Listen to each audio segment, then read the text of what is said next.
విమాన సంస్థలు మరొకసారి అడ్డం తిరుగుతున్నాయి.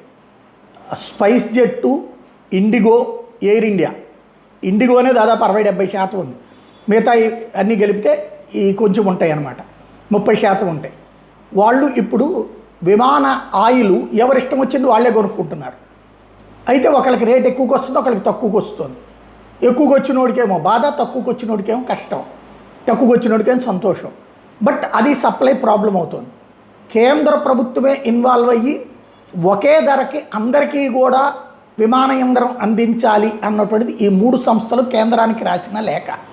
లేదంటే మేము సంక్షోభంలో పడతాం, అట్లయితే మేము విమానాలు నడపలేం, విమానాల సర్వీసులు ఆపేస్తాం. మొన్న మధ్యన గుర్తుంది కదా, ఇండిగో వాళ్ళు పైలట్లకి విశ్రాంతి లాంటి పద్ధతులు పెట్టినప్పుడు దాన్ని ఆపించడం కోసం అని చెప్పి సర్వీసులే ఆపేశారు కదా, అలాంటిది మళ్ళీ ఆపేస్తామని ఈ దఫా 3 సంస్థలు కలిపి హెచ్చరిస్తున్నాయి.